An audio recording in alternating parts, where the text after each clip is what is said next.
These are videos the FBI has worked hard to make sure you haven't seen. They're from the Google Drive account of Thomas Crooks, the man who on July 13th, 2024, showed up at the Butler County, Pennsylvania fairgrounds and tried to assassinate the frontrunner, Donald Trump. And look what happened to our country. Probably 20 million people.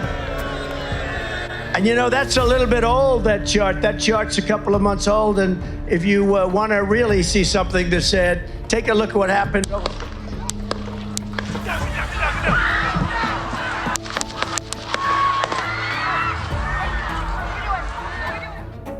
That day, Thomas Crooks came within a quarter inch of destroying this country.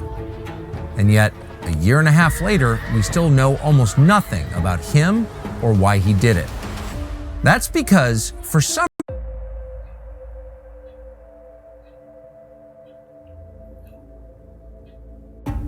These are videos the FBI has worked hard to make sure you haven't seen. They're from the Google Drive account of Thomas Crooks, the man who on July 13th, 2024, showed up at the Butler County, Pennsylvania fairgrounds and tried to assassinate the frontrunner, Donald Trump. And look what happened to our country. Probably 20 million people.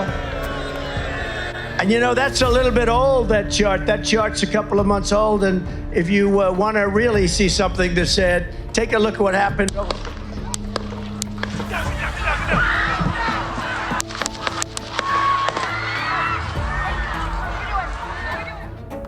That day, Thomas Crooks came within a quarter inch of destroying this country.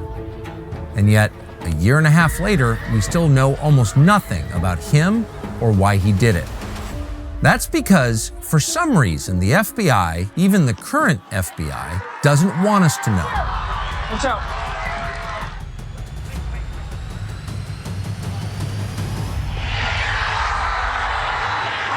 Since the start of their investigation, the FBI has claimed that Thomas Crooks acted alone and that he was a virtual ghost online with no presence at all. Their only substantive claim about Crooks' motive was that he was a right-winger. We learned that from FBI Deputy Director Paul Abate, who said this to Congress just 1 month after the attempted assassination. Something just very recently uncovered that I want to share is a social media account which is believed to be associated with the shooter in about the 2019-2020 timeframe. There were over 700 comments posted from this account. Some of these comments, if ultimately attributable to the shooter, appear to reflect anti-Semitic and anti-immigration themes, to espouse political violence, and are described as extreme in nature. The social media account Abate was describing was Crooks' YouTube comments. When the FBI made that claim, we had to take his word for it. We have no way to check, but now we do. In September, we obtained hundreds of comments from Thomas Crooks' YouTube account. Since then, we've gone to great lengths to verify that they're real. We can now confidently say they are. These are genuine, written by Thomas Crooks. But although Crooks' comments are interesting and give tremendous insight into why he did it, they're not the only story. The other story, in fact the far more significant story, involves the government, the DOJ and the FBI, which have hidden from the public what they know about Thomas Crooks. The purpose of this report is to reveal details of Crooks' social media accounts and to confront a series of key questions. Why is the FBI keeping Crooks' views a secret? Why?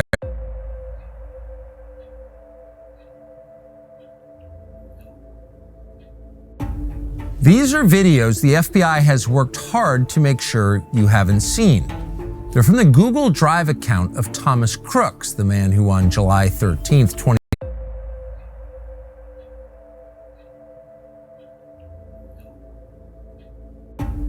These are videos the FBI has worked hard to make sure you haven't seen. They're from the Google Drive account.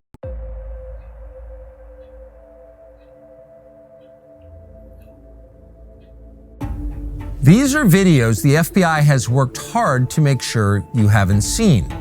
They're from the Google Drive account of Thomas Crooks, the man who on July 13th, 2024, showed up at the Butler County, Pennsylvania fairgrounds and tried to assassinate the frontrunner, Donald Trump. And look what happened to our country.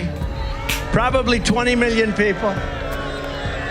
And you know, that's a little bit old, that chart. That chart's a couple of months old, and if you want to really see something that's said, take a look at what happened.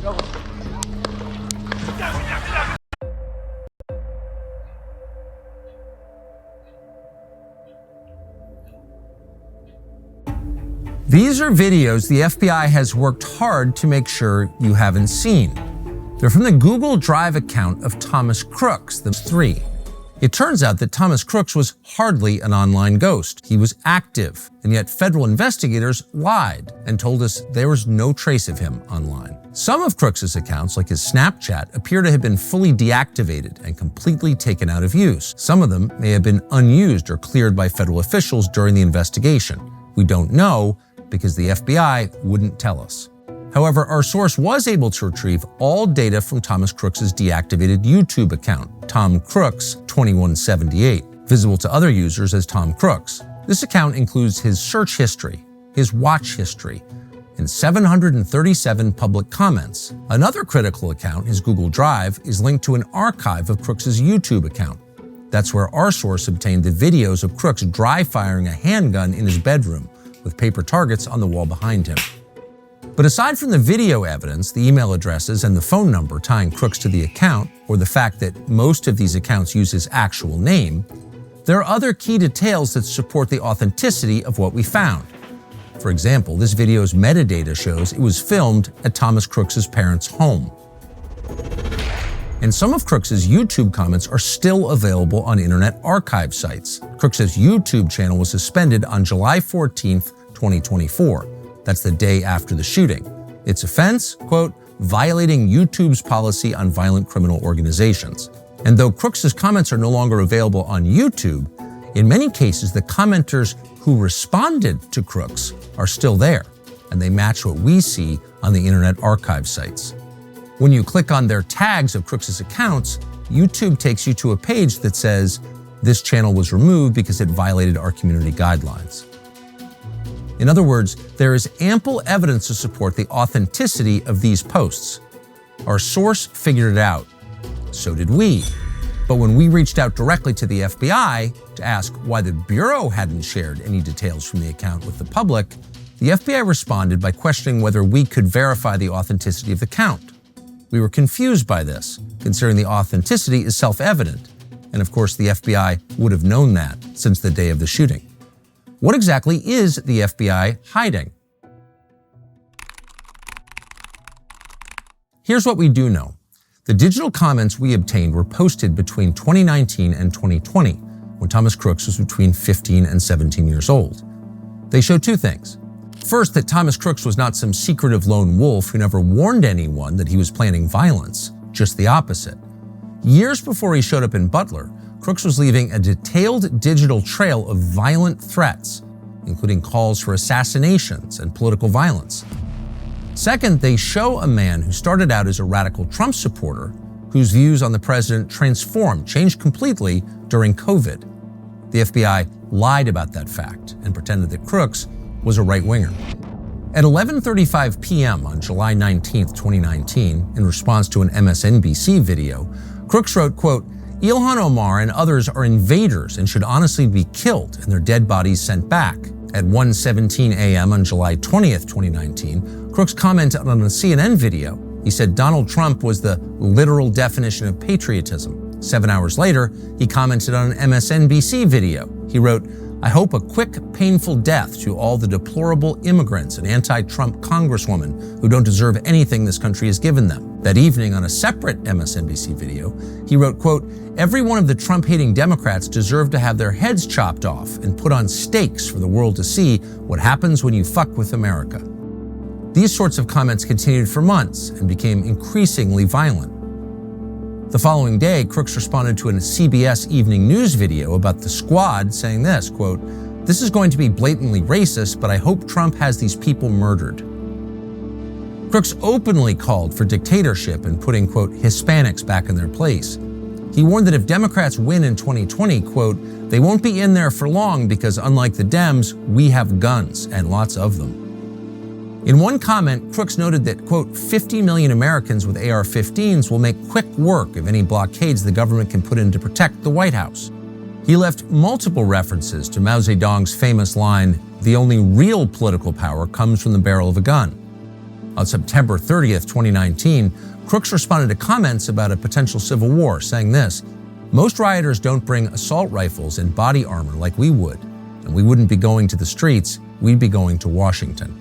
At this point, one user named HyperPandas responded saying, quote, "Law enforcement will thank you for grouping up and being so visible.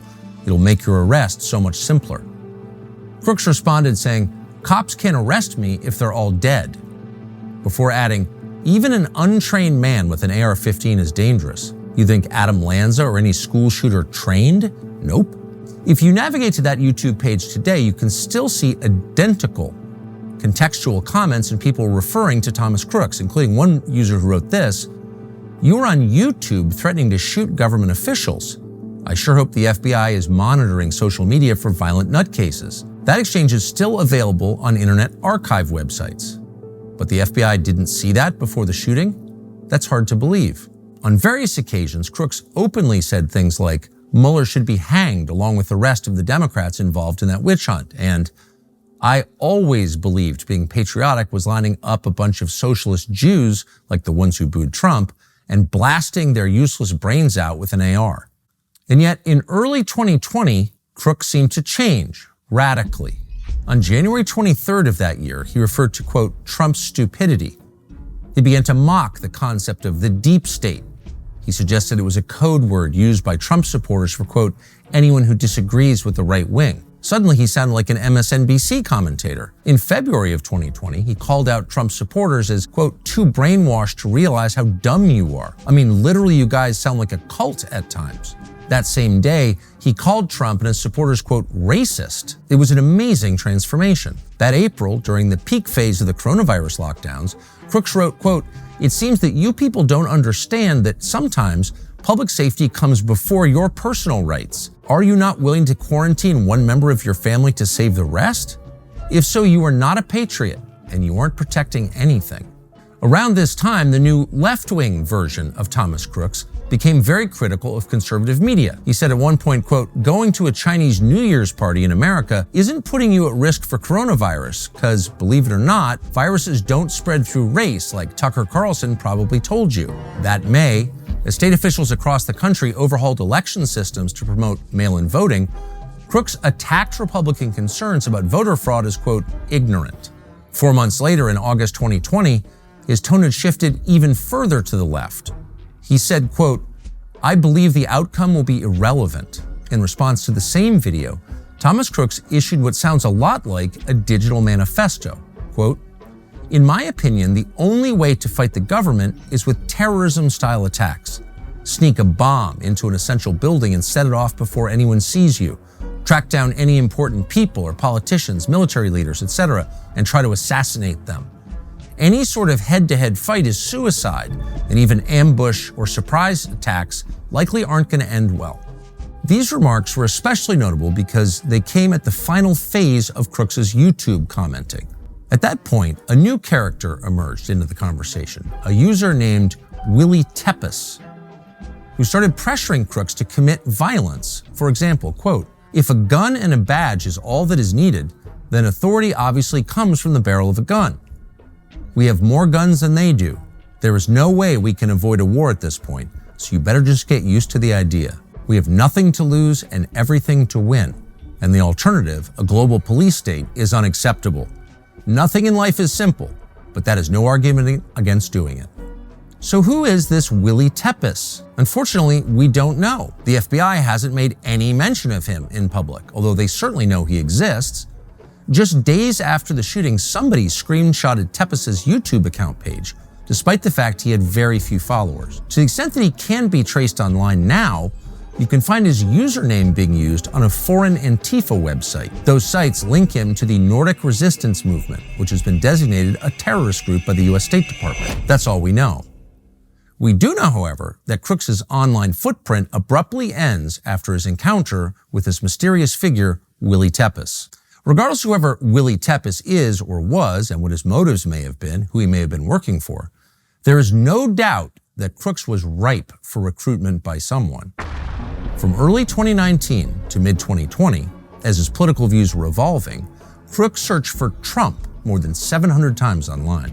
He also searched for Jack Ruby, the man who assassinated Lee Harvey Oswald. He then submitted queries for craziest chemical reactions, cars running over protesters, best places for mass shooting El Paso, Trump Civil War, Orlando shooting reaction, firing an AR-15 as fast as possible, fertilizer bomb, how to make napalm, how to make Molotov cocktail, mass shooting Canada, Oklahoma bombing, and sniper in Dallas shooting. He also searched for American Nazi Party, German national anthem 1933-1945, Hitler's speeches with subtitles, neo-Nazis, and quote, why gays need to go.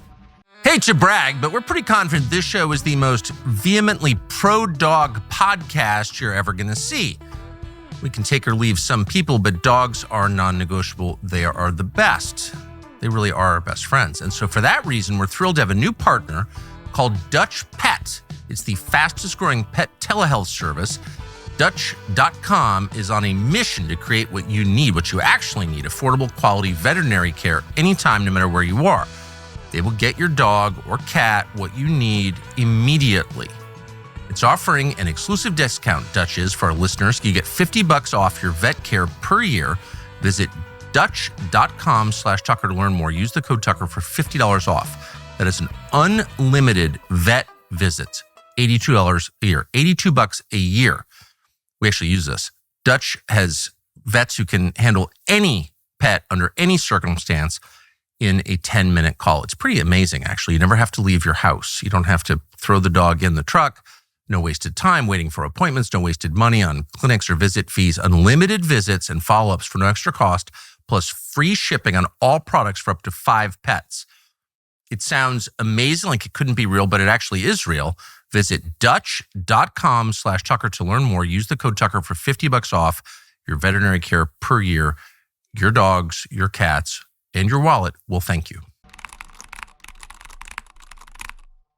So here you have a volatile, troubled, possibly mentally ill young man with a long record of espousing violence in public. The FBI clearly knew he existed.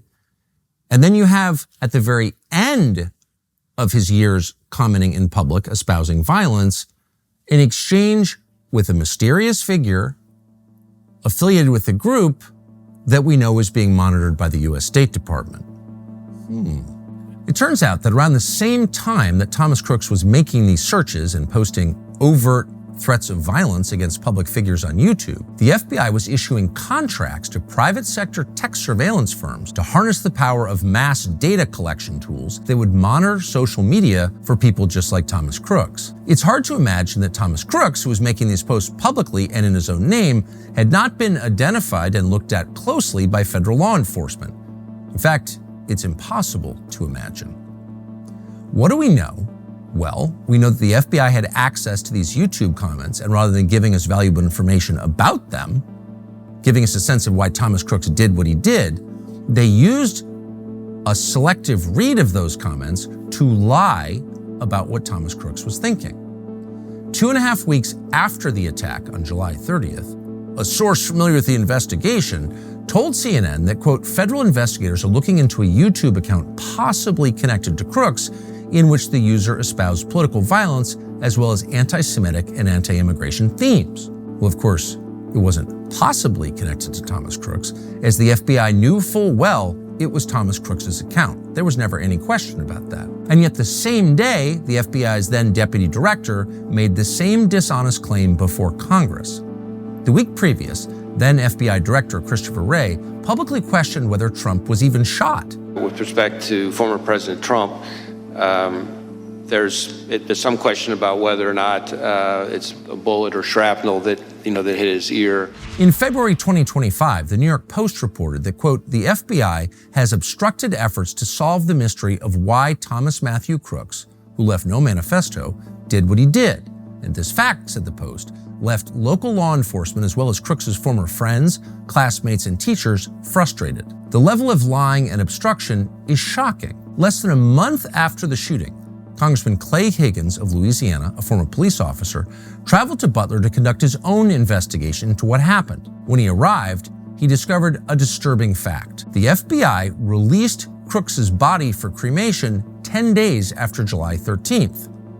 This wasn't known to the public until Higgins arrived in Butler on August 5th, when the coroner told the congressman, quote, he would never have released Crooks's body to the family for cremation or burial without specific permission from the FBI. The timing of Crooks's cremation is notable. The day Crooks's body was burned was also the day the House Homeland Security and Oversight Committees had begun their investigations into the shooting. The fact the body was cremated made it impossible for investigators outside the FBI to verify the coroner and autopsy report. You can't do a new tox screen because the body doesn't exist.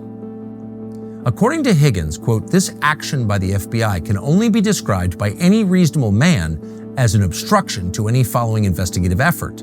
Another notable detail is that photos from the day after the shooting show an FBI agent hosing down the site where Crooks died. High-level intelligence officials and congressional sources told us this is very strange, and that the FBI usually hires out crime scene cleanup to third-party contractors. But in this case, they did it themselves, leaving no blood and no tissue for anyone else to analyze. In the photo, the agent's shirt says he's from the Technical Hazards Response Unit, a unit that collects traditional forensic evidence contaminated with hazardous materials. After the shooting, the FBI sent Crooks's phone to the Bureau's laboratory at Quantico, Virginia. Agents there were able to open it in less than 40 minutes using technology from an Israeli tech firm called Celebrate. According to the Post, FBI officials who served under President Joe Biden accessed Crooks's phone, computer, and his encrypted messaging apps in Belgium, New Zealand, and Germany. Yet none of the online activity the FBI has discovered was referred to in any way in the final congressional report that was released in December of 2024. By the way, why do we still know nothing about that guy in Butler? What's going on? That was a good question, a question that most people thought would be answered by the new administration. Within weeks of retaking office, Donald Trump told the New York Post's Miranda Devine that he had, quote, ordered the Secret Service on Friday to provide him every bit of information about his two would-be assassins. You've had two assassination attempts, one obviously where you got hit by that bullet in Butler. There's a lot of frustration that we still don't know about that shooter in Butler, and we don't know about his communications. We get stonewalled all the time asking questions about it. Is there frustration on your part? Will we get transparency? Will we know the bottom line story? It's very interesting because we have great people. I think Pam is incredible. I think Cash is incredible. And they're doing a great job. They're being recognized as doing a great job. But you're the president. Can't you find out? No, I know. I'm relying on my people to tell me what it is. But his people insist there's nothing there, and they don't seem interested in finding out more. How come we don't have more information on the assassination attempts on President Trump? There's two reasons. Two open, ongoing prosecutions. But we have personally invested our time in making sure that we have looked at any possible international connections to terrorism and adversaries alike. And we've both been down to Quantico. We've both done the laboratory testing. We've both seen the explosives analysis. We've both seen the firearm and physically held it. We are all in on these investigations. Are we going to be surprised at what you learned? You know what, Maria?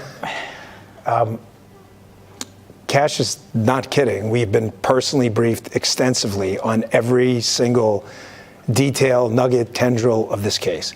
One is actively in court right now, so out of respect for the case, it's probably more appropriate that I stay quiet on that. However, I'm not going to tell people what they want to hear. I'm going to tell you the truth, and whether you like it or not is up to you. If there was a big explosive there, right? Given my history as a Secret Service agent, and my personal friendship as a director does with the president, give me one logical, sensible reason we would not have. If you can think of one, there isn't. In some of these cases, the there you're looking for is not there. What a baffling thing to say. Thomas Crooks is dead, of course. There was no trial against Thomas Crooks. And by the way, they weren't misspeaking. This wasn't an accident. We know that because the director of the FBI said the same thing once again under oath in front of Congress in September. When your predecessor sat right there in that seat a couple of years, last year in a committee hearing, I asked him a very detailed question about Matthew Thomas Crooks, the shooter responsible for the assassination attempt on President Trump's life. I did get an answer from Chris Wray that day, and I submitted written questions to the FBI and into the record of this committee. And I want to resubmit those questions today because I think we are still awaiting answers to those questions. So, Mr. Chairman, I'd like to submit them for the record, please. I'd like to ask you, sir, and the FBI, under your leadership, would you please respond to these questions, and can you commit to doing that? As soon as the trial's over. But if it's true that there's nothing here, then the FBI has a very strange way of showing it. In July of 2024, a bipartisan group of senators led by Republican Senator Ron Johnson of Wisconsin sent a letter, quote, requesting records related to the July 13th, 2024 assassination attempt. Fully a year later, the FBI still had not responded. What is this about? This summer, Senator Johnson issued a new subpoena, noting that, quote, nearly a year after the assassination attempt and the initiation of the subcommittee's investigation, the FBI has repeatedly failed to produce the subcommittee records and information critical to its investigation. In the subpoena, they demanded pictures and images related to the assassination, video footage, forensic reports, records related to FBI interviews, and notably, all records referring or relating to any of Thomas Crooks' electronic devices, digital or financial accounts, or online search history. What are you telling us? I am totally unsatisfied. I am totally unsatisfied. You had a person with a modern rifle, modern scoped rifle at 130 yards who shot at the former commander-in-chief of the United States and a guy who was going to be, by all accounts at that point, the future commander-in-chief. And then they tried to kill my father 8 weeks later, you know, at his golf course in Palm Beach County, a golf course that I run every single day. I am totally unsatisfied that we have one picture of that shooter. The guy looks like he was 14 years old in the picture. We know nothing about him. We know nothing about him. Right? And I am totally unsatisfied with the result, and I think a lot of America is unsatisfied with the result, and I think we better get to the bottom of exactly what happened. Are you telling me there's a conspiracy here that you believe that Eric Trump believes resulted in the assassination attempt? Yes, I think they tried to kill my father because they did not want his voice on that stage. Unfortunately, the reality is that the FBI, as of today, is not only stonewalling, but is actively preventing an honest look at what happened in Butler. Within days of the shooting, FBI agents collected all the relevant surveillance footage. That includes footage from local businesses, the state police, and critically, the gun range where Thomas Crooks trained. Did he train alone? We don't know, because to this day, the FBI refuses to release the footage. They confirmed it exists. They confirmed the existence of one gaming account, and then publicly said a few days later the account wasn't real. Was that incompetence, or are they lying? Within a day of the shooting, the social media companies that hosted Crooks' comments took his accounts offline. In some cases, the records of those comments in the Internet Archive were also erased. Did the FBI order that too? What we do know is that on the day of the attacks, Thomas Crooks got extremely lucky, miraculously lucky. After he arrived at the Butler County Fairgrounds on the morning of the shooting, Thomas Crooks conducted surveillance by flying his drone over the rally site. He flew that drone for 11 minutes. It just so happened that the Secret Service's anti-drone system were down at exactly the same moment. What are the odds? Later that afternoon, police officers saw Crooks loitering with a backpack and a rangefinder. They identified him as a suspicious person, which he clearly was, but quickly lost track of him. And so Crooks climbed to the top of the American Glass Research Building. That happened to be the only building in the area that did not have a video surveillance system. It was also, remarkably, inexplicably, outside the Secret Service's security perimeter, despite the fact it was very close to the stage. 2 local police officers assigned to the building saw Crooks, but they didn't report him. A third officer who was supposed to be there left early. At 6:11 p.m., Crooks opened fire from the rooftop. Take a look at what happened. Within the vacuum left by the FBI and its total unwillingness to explain what had happened, the media were able to leverage the shooting to serve its own political ends. On ABC, we learned that this happened because white men own guns. It was, a 20-year-old lone wolf, white whack job with easy access to a gun. And we have to have a conversation about that. And within days of the shooting, U.S. intelligence officials started leaking about a supposed plot by the Iranian government to kill Trump. There was never any evidence, but if you were planning a regime change war against Iran, you might claim otherwise. Let me read to you this breaking news that we are reporting from 3 U.S. officials who have been briefed on the matter. The U.S. obtained intelligence in recent weeks about an Iranian plot to assassinate Donald Trump.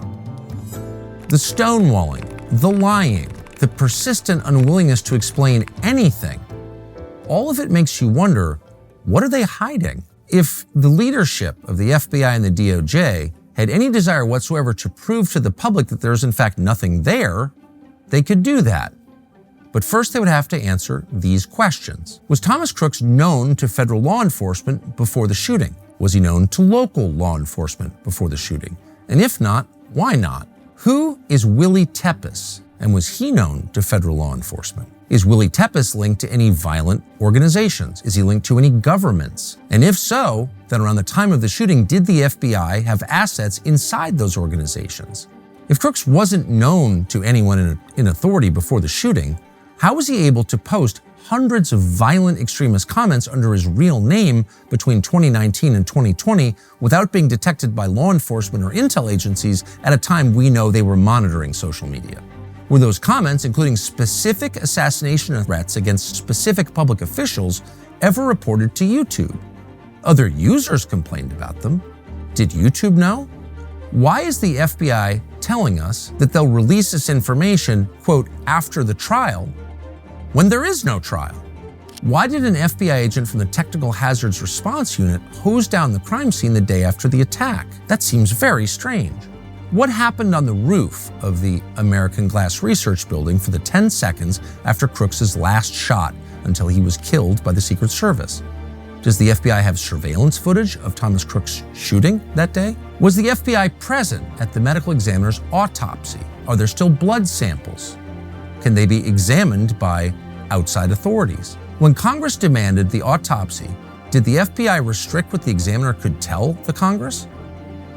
When the FBI cleared the coroner to release Crooks' body for cremation, did they keep tissue samples, brain tissue samples, spinal cord samples, or spinal fluid samples? Law enforcement sources told us that in a typical investigation in a crime of this nature, it would be normal to preserve all of that, those samples. If the FBI didn't, why not? And who made that decision to destroy what could be critical evidence in an attempted murder case? FBI agents went to the same gun range that Thomas Crooks was using. Who were those agents, and did any of them at any time have any contact with Thomas Crooks? Who did he train with exactly, and why can't we know? Was Thomas Crooks taking drugs that might have turned up on the toxicology report, but that weren't listed somehow? On what date specifically did FBI agents stop investigating Thomas Crooks' online presence? Why did the former deputy director of the FBI, Paul Abate, suggest to Congress that Crooks was a right-winger when he clearly wasn't? Was the FBI aware of Crooks' public comments before the shooting, many of which are openly violent, that included specific assassination attempts involving public officials? Who was Thomas Crooks in communication with in the days before the attack? What does his burner phone show? And in fact, why did he have a burner phone and encrypted foreign email accounts? Who are the government officials trying to link Iran to the shooting? Why did the FBI suggest that he had no digital footprint in the first place when the FBI had a great deal of evidence, hundreds and hundreds of comments from his digital activity? And what's on the other dozen accounts that the FBI clearly had access to? How long had Thomas Crooks been planning to commit an assassination? If there's nothing there, if they tell you this is just a lone nut who gave no indication he might do this, then what is stopping the FBI from at least giving the facts to Congress? Because if there's nothing there, these should be very easy questions to answer. We're excited to announce a new partner of our show, Poncho Outdoors. Poncho specializes in men's shirts designed for the great outdoors. Their flannels are excellent. They're not bulky or stiff, and they are durable. They're built for comfort. These medium weight, stretchy, shockingly soft shirts are the go-to when temperatures drop. Poncho shirts are perfect for everything you do outside in the fall. Fishing, hunting, golfing, enjoying the weather. Poncho is the way to go. Our producers, I'm looking at one wearing one right now. Each shirt is comfortable, durable, versatile for whatever happens. Slim, regular, tall fits because people come in all shapes and sizes. Gear up for fall with Poncho. Every piece is built for comfort. PonchoOutdoors.com/Tucker. Enter your email for $10 off your first order. That's Poncho, Poncho, Outdoors.com/Tucker for $10 off and free shipping. When they ask, how'd you hear about Poncho? Let them know the Tucker Carlson Show sent you with maximum enthusiasm.